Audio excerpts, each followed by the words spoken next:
Fala galera, beleza? Seja bem-vindo a mais um programa Bola em Jogo, e o Bola em Jogo desta segunda-feira, que está recheado de futebol. Estou de volta depois das mini-férias que eu tive aí para falar de futebol brasileiro, falar de seleção brasileira, falar também de CRB, de CSA. Então vamos tocar o barco, que hoje tem, e hoje também o programa está completo, porque eu estou novamente com ele aqui no estúdio, Fábio Novaes. Tamo junto. Rapaz, a dupla dinâmica, rapaz. 3 Tá de semanas, volta, né? rapaz. 3 semanas. Rapaz, o cara não queria mais trabalhar. Não, Felipe, rapaz, bora trabalhar. Eu tô de férias. Não, fui ali conhecer ali as cataratas do Iguaçu, muito Legal, muito bonita, bom. mas já tô de Interessante. volta, já tô descansado, 100% para continuar aqui a falar de futebol, que está chegando na sua reta final neste final de ano.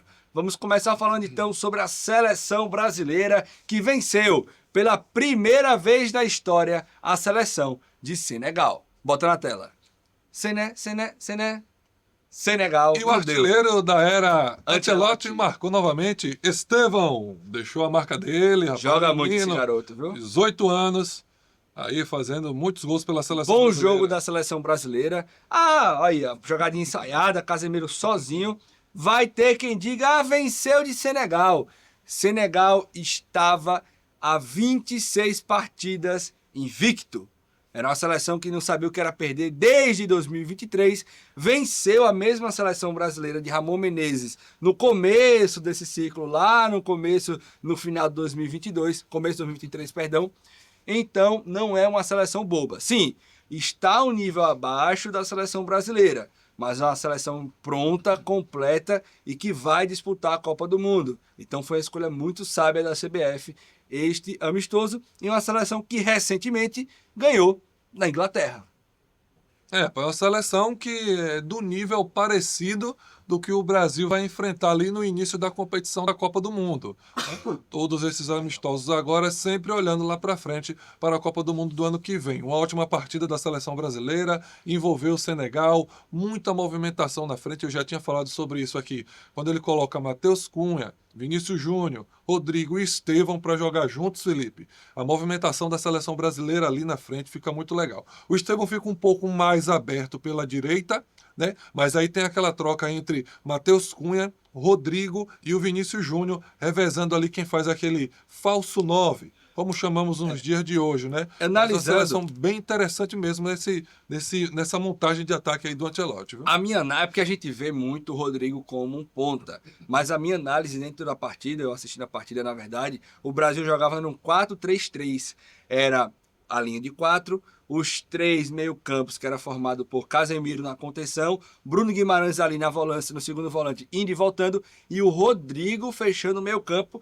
Rodrigo jogando ali pelo meio, pro lado esquerdo, muito ali próximo do Vinícius Júnior, que é justamente a posição que ele gosta de jogar, do lado esquerdo, sendo que um pouco mais recuado. Matheus Cunha no falso 9/centroavante, e Estevão do lado direito, mas claro, com toda essa movimentação aí, mais uma movimentação organizada. O Ancelotti ele não faz nada por acaso. Tem aquela bagunça, mas mesmo a bagunça é uma bagunça coordenada e organizada. Não é à toa que entra um jogador e sai outro e o time continua jogando da mesma forma.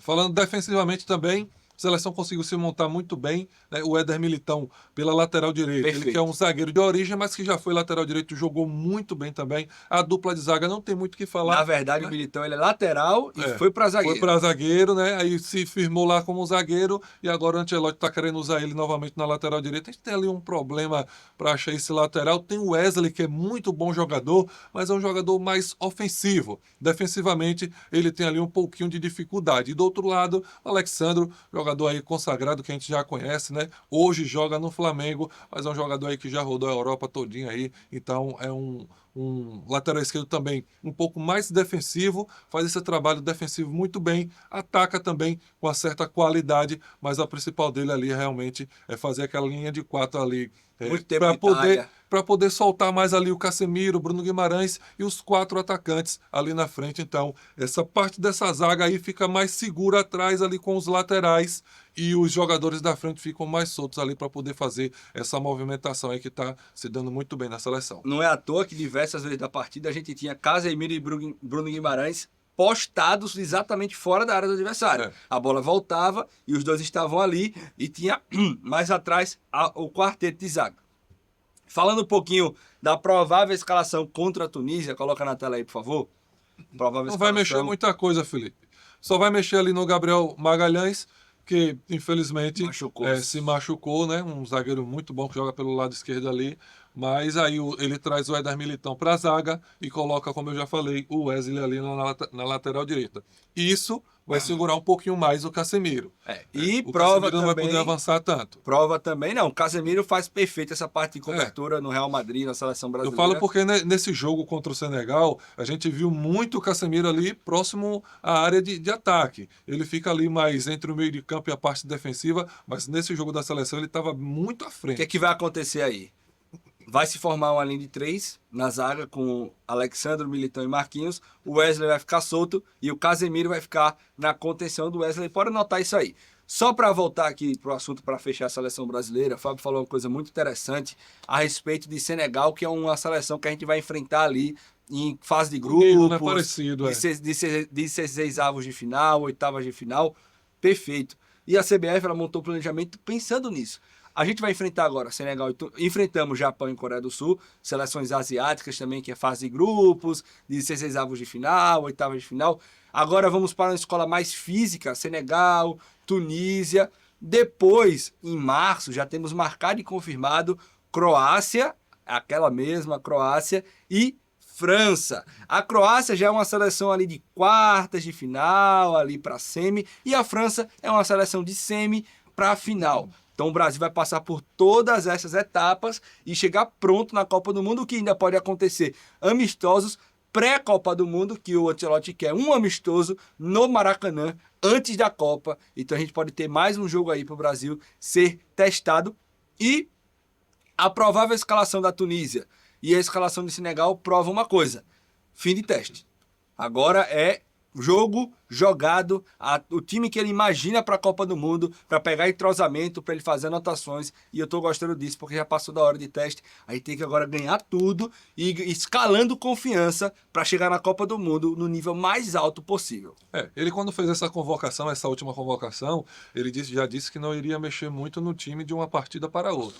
E está aí essa provável escalação para o jogo de amanhã às 16h30, mostrando aquilo que ele já disse em entrevista. E é justamente isso, Felipe. Tem que manter esse time, fazer esse time jogar, e aí daqui a 6 meses, é óbvio, vai ter um jogador que vai estar um nível um pouco mais acima, outro mais abaixo, e aí é só os encaixes para poder chegar na Copa do Mundo no mais alto nível. E essa partida que pode acontecer da seleção brasileira no Maracanã, Felipe, é contra uma seleção que esteja um pouco mais abaixo. A intenção é fazer um jogo onde o Brasil possa se destacar e sair daqui abraçado pela torcida para poder jogar a Copa do Mundo aí, abraçado pela torcida. A gente sabe que hoje em dia não está mais aquele caso de amor inicial entre Brasil, seleção brasileira e a torcida e o povo brasileiro. Eu não perco um jogo da seleção. Também não. Mas eu, enquanto estava assistindo o jogo da seleção, conversei com os 2 primos e falei sobre o jogo da seleção. E disse, rapaz, não estou assistindo, nem lembrava que tinha. Amanhã então, tem mais, isso né? é um caso, né? Um caso que está acontecendo realmente. A gente precisa resgatar isso aí. Beleza, vamos sair agora da seleção brasileira e vamos para CRB. O CRB que venceu o Vila Nova aqui no Estádio Rei Pelé por 2-0. Um golaço, Danielzinho. Um gol muito esperado também. Mas coloca na tela os gols aí, por favor, para a gente ir falando, ó. Cruzamento de Léo Campos, ajeitada do Mikael, gol do Danielzinho, goleiro ainda desvia. Bom goleiro do Vila Nova, Vitor Hugo, fechou o gol. Se não fosse por ele, o placar seria mais elástico. E o gol muito esperado de Vinícius Barata, ele que vinha um pouco contestado nesse jogo, inclusive eu cobri esse jogo. O Vinícius Barata que voltou ao nome de Vinícius Barata, que ele queria ser chamado de Vinícius Souza, se não me Barata, engano. pô. Né? Aí voltou o nome Barata e fez o gol. Fez o gol. E é isso, ele que fez o gol aí, ó, tirou, o goleiro pensou que ele ia bater no outro lado, bateu no cantinho, fez o gol 2-0. Porém, mesmo com a vitória, os resultados ruins das últimas rodadas, o empate contra o Operário, o empate contra a Ferroviária, o empate contra o Coritiba, aquela sequência de 6 jogos sem vencer dentro da Série B no meio da competição, fizeram com que o CRB não chegue vivo na última rodada, na briga pelo G4. Coloca os resultados na tela aí que a gente vai analisar. Vamos Série lá. B que tem a última rodada agora, né? Essa foi a penúltima rodada. Paysandu empatou com o Amazonas em 2-2, iniciou na sexta-feira. No sábado, Curitiba e Atlético, Atlético Goianiense e Operário empataram em 0-0. Avaí venceu o Remo por 3-1. CRB, como a gente já falou, 2-0 no Vila Nova. Volta Redonda empatou com a Chapecoense em 1-1. Goiás venceu o Novo Horizontino por 1-0. Novo Horizontino novamente fica aí no meio do caminho. Criciúma venceu por 2-0. América Mineiro empatou com o Cuiabá em 1-1 e a Ferroviária foi derrotado pelo Atlético Paranaense por 2-1. Coloca a classificação na tela, direto. Joga direto, meu amigo. Isso. Aí teremos a última rodada, Felipe. Muita coisa em jogo ainda, tanto para o G4 como para o Z4. Vamos começar ali pelo G4, que teremos aí somente mais 2 vagas. Tem 3 vagas, na verdade. O Coritiba já Atlético subiu. Paranaense, o Atlético Paranaense não está garantido, mas Já subiu também. pelo E número digo de mais, pontos. vai brigar com o maior rival pelo título, viu? Já pensou, pô, o Atlético Paranaense Rapaz. passou pouquíssimas rodadas dentro do G4. Chegou no final, cresceu, entrou no G4 e para mim também já está classificado aí Se para a o Série A, Coritiba viu? perder o último jogo de ressaca e o Atlético Paranaense vencer, dá Atlético Paranaense, porque vai ficar com uma vitória a mais e, consequentemente, será campeão da Série B. Minha visão, viu, Fábio? Você vai dizer daqui a pouco, eu vou te cobrar, mas eu vou dizer agora. Para mim, sobe, analisando os jogos que a gente vai olhar daqui a pouco. Para mim, sobe Chapecoense, Criciúma, Paranaense e Coritiba. Por quê? Tô com você. Goiás e Remo irão se enfrentar. Acredito que ou será um empate ou vitória do Remo. Com isso, a Chapecoense vencendo, ela sobe. O que pode acontecer é o Criciúma não vencer o seu jogo contra o Cuiabá e o Remo subir junto aí de tabela. Mas, para mim, a Chapecoense sobe. E Goiás e Remo vão se matar lá dentro. Eu tô com você nessa aí também, Felipe. Eu acho que esse G4 vai finalizar dessa forma aí. E assim, só um adendo, só uma mudança. Eu acho que não tem empate nesse jogo de Goiás e Remo aí. Ou é vitória para um lado ou é vitória para o outro, porque não vai. Se a Chapecoense vencer a sua partida, isso daí não vai estar classificando ninguém. Então o empate não vai ser bom para ninguém. Então, para mim, ou vence Remo ou vence Goiás aí. E aí vamos ver como é que vai acontecer, viu? E agora o Z4. O Z4 tá ali, ó. Atlético, Botafogo e Ferroviária. A briga é essa aí. 40 pontos para a Ferroviária, 41 pontos para Atlético e para Botafogo de São Paulo. Rapaz, o bicho vai pegar. Coloca na tela as partidas, que a gente vê como é que vai ficar aí esse Z4 aí para Atlético, Botafogo e Ferroviária. Ferroviária vai enfrentar o Operário e o Botafogo de O São Operário Paulo. não tem mais nada, né? É. E o Botafogo de São Paulo vai enfrentar, meu Deus, cadê o Botafogo de São Paulo aqui? Procura aí, Fábio, me ajuda aí. Eu tô procurando ele também. Também não tô achando, não. Mas enfim, Botafogo de São Paulo vai enfrentar, salvo engano, outro time. O que vai acontecer é o seguinte: o Atlético já enfrenta o Paysandu rebaixado. A Ferroviária já enfrenta o Operário, que não aspira nada na tabela. E o Botafogo de São Paulo, se eu não me engano, ele enfrenta um time que briga por alguma coisa. É bom a gente confirmar aí. Ele vai confirmar aí pra gente. Tô olhando aqui na tela aqui, rapaz. Vamos ver, porque o Botafogo de São Paulo, ele vai enfrentar o Avaí. Avaí. O Avaí que deu um calor danado no Remo na última partida. Então, você sabe, né? Aquela famosa mala branca sendo inserida de todos os times, de Paysandu, de Operário e de Avaí. O Avaí é o mais forte. Então, vamos lá. O Botafogo de São Paulo manda a bala branca pro Paysandu e pro Operário. O Atlético manda para o Avaí e a Ferroviária manda para o Avaí. O time que tem mais possibilidade, mesmo com aquele incentivo financeiro, joga bola, é o Avaí. Então, na minha opinião, o mais complicado aí é o Botafogo de São Paulo. Por isso, acredito que quem cai seja o Botafogo de São Paulo e Ferroviária e Paysandu se salvem. Então, rodadinha completa aí no domingo, todo mundo já viu como é que vai ser. Um jogo só na quarta-feira. Que não briga Vila por Nova nada. E Volta Redonda. Vila Nova não briga por nada, Volta Redonda já caiu para a Série C. Então é isso aí, ó. Série B, já passamos tudo, ó. Checklist feito, tudo prontinho, não é isso, Felipe? Isso aí, rapaz. Então vamos mudar aqui de cor. Vamos pro azul? Vamos lá, azul e branco. Tem nenhuma rapaz. notícia do CSA? O CSA não tem. Tem não. Parado, né? Zero. Zero. Não tem eleição, não tem contratação, não tem... Ah, não, tem sim. Nessa semana, se eu não me engano, amanhã vai acontecer o conselho, a reunião do conselho para ver aquelas irregularidades ali, a votação dos sócios torcedores. Tem também a questão de umas planilhas que vazaram aí com pagamentos na época da 2022, 2021. Então, tem muita coisa aí para ser analisada e votada, rapaz. Então, se os sócios votarem para condenar a Miriam, ela poderá até ser indiciada pelo Ministério Público. Aí quando vai para o MP, meu irmão, o buraco é mais embaixo. Mas o CSA é só isso, não tem muita coisa não. Tem gol na Série A, né? As notícias do CSA, a gente queria falar muito sobre futebol, mas sempre bastidores, né? Os bastidores sempre muito quentes, infelizmente. Mas vamos para a Série A, que tem novo líder. Tem novo líder, tem gol, A, tem vacilo do Palmeiras. O Sport saiu na frente com o Pablo, ele mesmo, que chegou a ser cotado para o Flamengo, mas o Gabigol foi no seu lugar e o resto é história. Depois o Sport fica com 2 a menos, aí Luiz Araújo faz o primeiro gol, tava 10 contra 11 aí, e a partir daí é 9 contra 11 e o Flamengo amassa o Sport. 11 contra 11 já seria difícil para o Sport. Olha esse gol aí, que bizarro. Esse daí é gol de várzea. Bruno Henrique. É gol de racha de praia. Toma, lá. Gol de racha de praia esse aí, rapaz. Ayrton Lucas desvia também ali, né, rapaz? E Douglas Telles, a estreia do moleque.